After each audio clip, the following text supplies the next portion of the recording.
Precisely with Martin Bester. What's happening in Pretoria today? Inauguration Day. And Masechaba Sefularo from our news office is on the scene. Good morning, Masechaba. How are you? I'm very well. Good morning, Martin. I'm earlier than usual, but I'm still standing. I'm good. You've been there since what time this morning? Very, very early. Quite early. We had to be here by 4 o'clock already, just because of that, tight security, access control. We were all bussed into the union buildings, and we're currently just waiting for formalities to kick off. Right now, some last-minute preparations, some laying out of the seats, and sound checks and all those other things that should be done before, formalities begin. And the reason why there must be tight security, obviously, is we also have a lot of guests from other countries, dignitaries, politicians visiting. That's quite right. We've had a couple of heads of state already arriving in the country over the past 2 or so days. We expect that we will have quite a lot of dignitaries here to witness the inauguration of President Cyril Ramaphosa for his second term. It is quite a short program, but these things never really usually happen on time.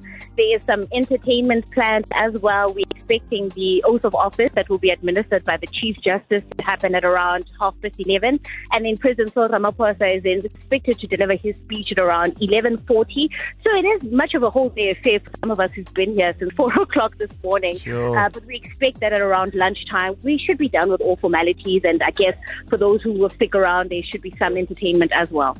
All right. And do we know what kind of entertainment, just by the way?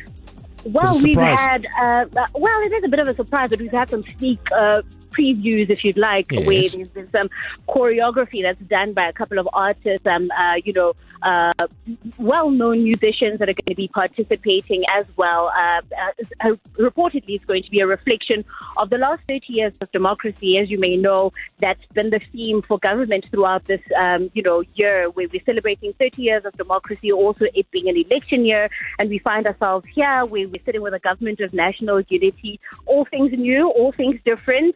We've heard this phrase being used so many times before. 2024 was our 1994, and here we are. All right, so not a very long day then, actually, surprisingly. Yeah. Not too many speeches, mostly the most important one from the president. That's it. Obviously, it's going to be the oath of office as the most important thing, right? And then from there, we'll have to hear from the president. A lot of us quite interested, I suppose, to hear what the president has to say. But really, he won't be talking much about what plans there are for the country. We're all looking forward to when he finally reveals his cabinet, and then we're going to have the State of the Nation address. So there's still quite a long program to go beyond this inauguration today. And journalists are all ready and waiting. Since 4 o'clock this morning. And tell me, the heads of state, as far as what? From where? Is it mostly our continent and abroad? It is mostly our continent. Look, I can't tell you who exactly it may be beyond the continent. I do know of a couple that are from, Africa.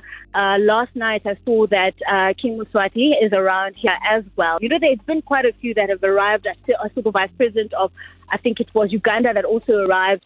So it is quite an array. Like, it's really everybody who will be here today to witness the inauguration of President Cyril Ramaphosa for his second term as president. Well, thanks for that update, Masechaba. Much appreciated, and we'll catch up with you again. All the best for today. Thank you, Martin. Thanks. Cheers, hey, bye-bye. Masechaba Sefularo there from our news office, on the scene since very, very early for security reasons, had to be bussed in, but you'll be absolutely sure of the fact that you'll be updated. Mm-hmm. As it happens, President speaking a little bit later, around 11 o'clock, and then the inauguration. The flyover. Yeah. That I know. They've been practicing. Quite extensively over the last couple of days around Pretoria. 6:22 môre. You're with your morning family. Breakfast with Martin Bester.